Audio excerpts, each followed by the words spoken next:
You won't believe what happened in our house. Our toilet decided to betray us, and let's just say things got real messy. Water damage everywhere, ruined floors, a full-blown disaster. But we turned it into an opportunity to upgrade our home. So in this video, I'm taking you through the whole process, how we dealt with the mess, tore out the old flooring, and installed beautiful new LVP. Let's get into it. In my previous videos, I did share some of the process. The first step was my son's bedroom. I did a video on his makeover because some of the water got into his room, so we had to redo the carpet in his room. And then I did another video about our bathroom. We completely redid the hallway bathroom for the kids, and you can look at that video here as well. So here's how it started. The toilet was clogged. My husband unclogged the toilet and everything was fine, but then the flapper did not go down. My daughter goes downstairs and she's like, "Mom, it's raining in the kitchen." There was literally water coming out of the light fixtures in the kitchen, all over on the kitchen counter, on the kitchen island. I mean, a mess everywhere. We tried to stop it, but the damage was already done. The floors ruined, baseboards soaked, the ceilings were soaking wet. I mean, it went all the way down to the basement. Of course, we panicked, but then, we realized eventually that this was actually a great way to upgrade some of our home. So once we cleaned up the mess, we had a choice to make: stick with laminate or upgrade to something more waterproof and durable. So after some research, we decided on LVP, headed over to Floor & Decor to look at some options and some other stores. We definitely decided to go with LVP. It's waterproof, it's super easy to clean, and honestly, it looks so much better than what we had before. Also, when we bought the house, we didn't have a lot of options in terms of color choices for the flooring, and I just got so sick and tired of looking at gray flooring. I mean, it's outdated, it wasn't my first pick, and I wanted a color that was going to be timeless and just modern and beautiful. Picking out the right color, finding the right brand was a process. I mean, I wanted to take my time and make sure that I found something that I really, really liked. So this took a couple months for us to find the right flooring. Once we found it, the first step was ripping out the old floors, which, let me tell you, was a little satisfying to see. The flooring that we purchased, it had the underlayment attached to it, so we did not need to buy underlayment as well. The previous floor had underlayment on it, and so they had to remove the flooring and the underlayment that was there already. Once they remove the floor and the underlayment, they do have to make sure that the floor is completely dry and level, and then finally they can start laying down the LVP.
Now the stairs were very complicated because they had a stain on it to match our flooring, and so they had to remove the stain first.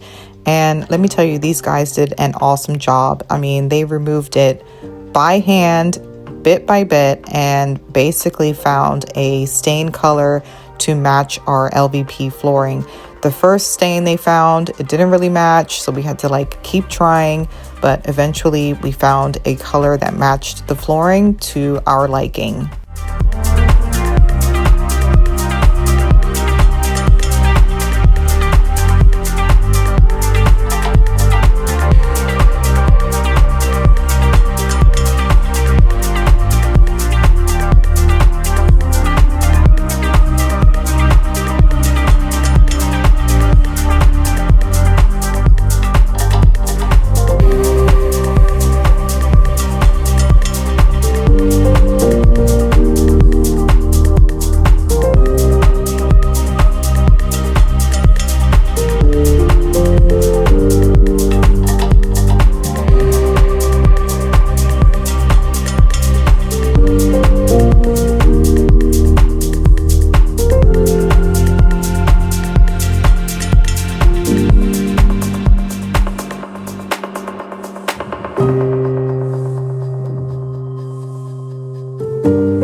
And now the moment we've been waiting for, the transformation. Just look at this difference. Honestly, I couldn't be happier with how it turned out. The house looks so much brighter.